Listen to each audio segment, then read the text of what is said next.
My name is Mark, and yes, cancer sucks. Life doesn't have to. This is my story. The sad fact of the matter is, given what I've gone through, I will probably never be known to other people as a follower of Christ. Growing up, I was always known as Matt's little brother.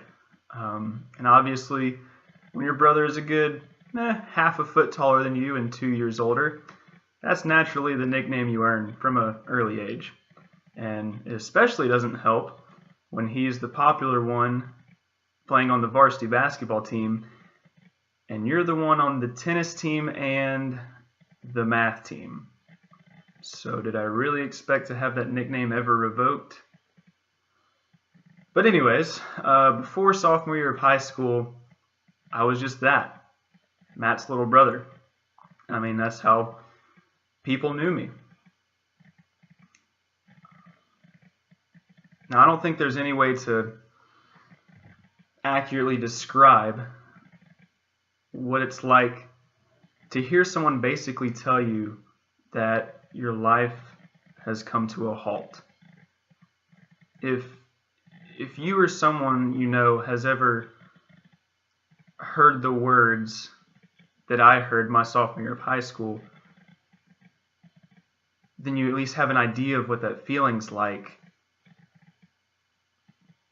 But if you haven't experienced something as low as this, then you can't possibly imagine what it feels like.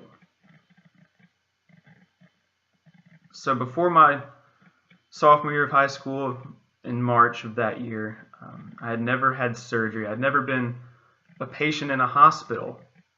So when I got out of surgery for this lymph node biopsy for this cluster of bumps on my neck, having never experienced anesthesia before, the first thing I noticed was that everything was strangely fuzzy. And true, I didn't have my contacts in at the time, but that's not the type of fuzzy I'm talking about. They let me recover for a while in a room, and then they took me to an actual hospital room, which, if things hadn't been so fuzzy to me at the time, I would have noticed that they weren't taking me to the room I was in before the operation. They were taking me to an actual hospital room. But again, I noticed none of this because everything was, for lack of a better word, fuzzy. So my parents come in, they hand me my glasses, and a few minutes later, a couple doctors come in and close the door. So here's how I try to describe the indescribable. In a matter of 3 words spoken to me in that room, my life went from that post-operation fuzziness to the clearest focus I've ever had after hearing anything, to the blurriest moment I've ever had in my life. You have cancer.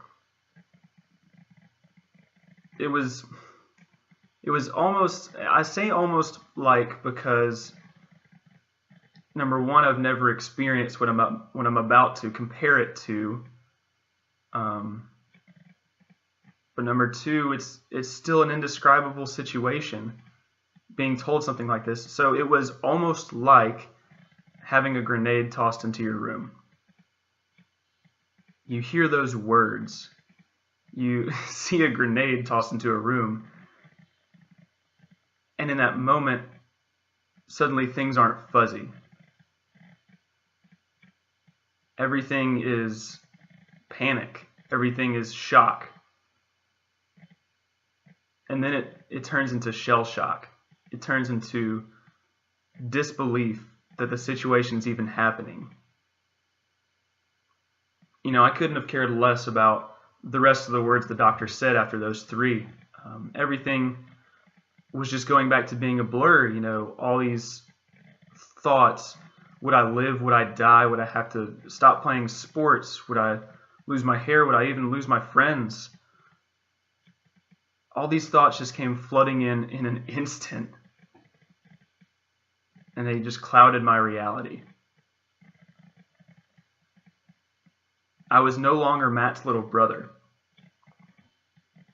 I was the kid with cancer. The sad fact of the matter is, given what I've gone through, I will probably never be known to other people as a follower of Christ. And it started with those three words. Hodgkin's lymphoma, and those two words.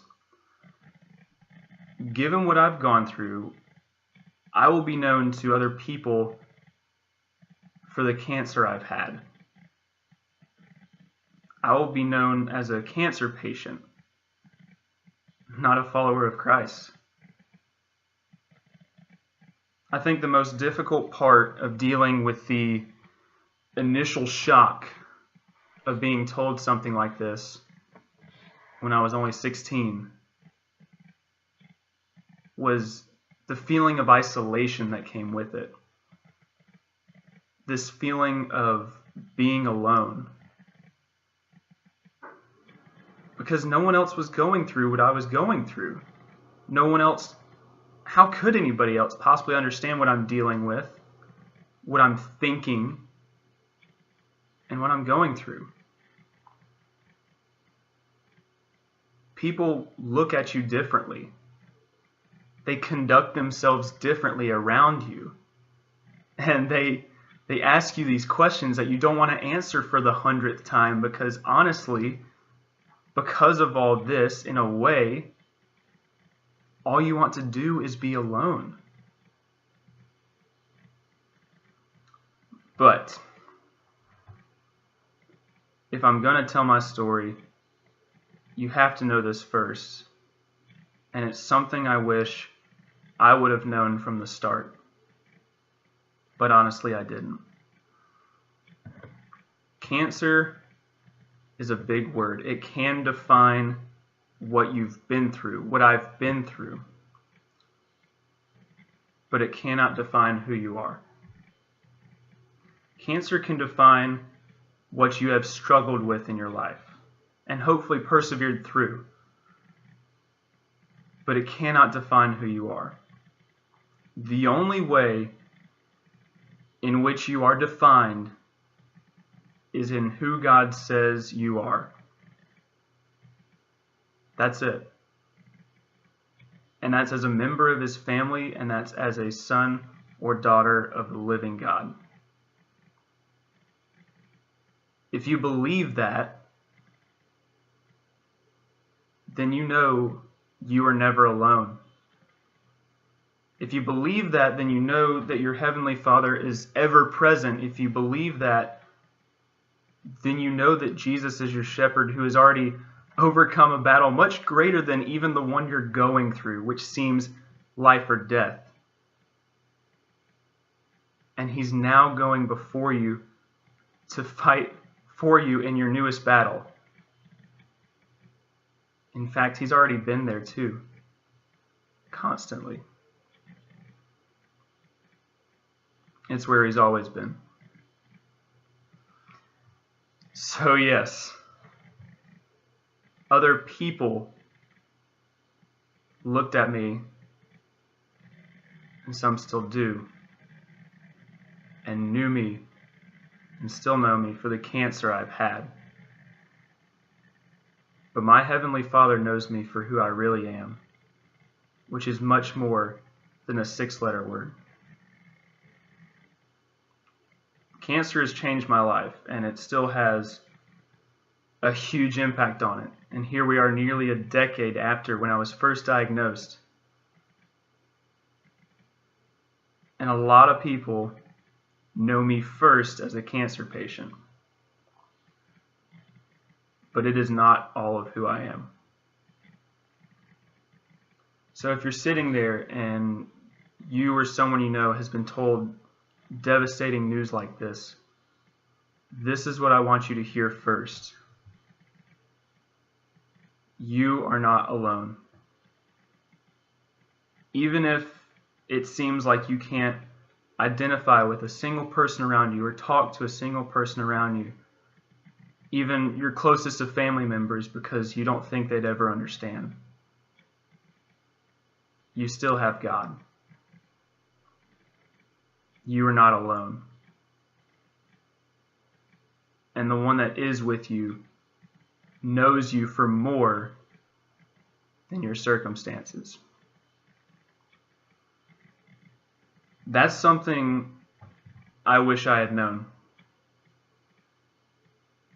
That's something I wish I would have been told in those first few moments after surgery. And yes, we did have people come in and pray over me and pray over my family, and people from my home church do that.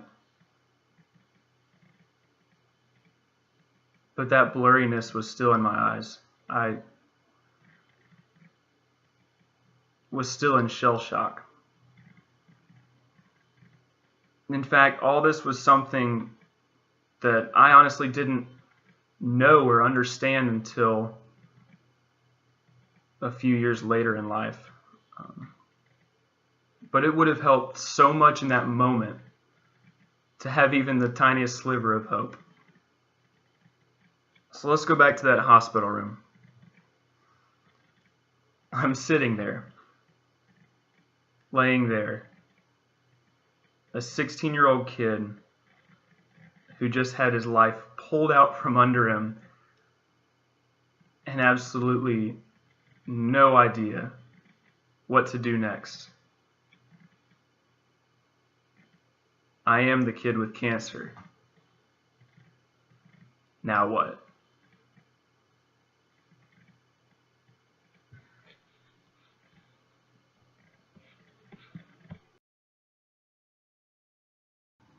Which honestly, you know what? This is it. This was the toughest part about going through Hodgkin's lymphoma.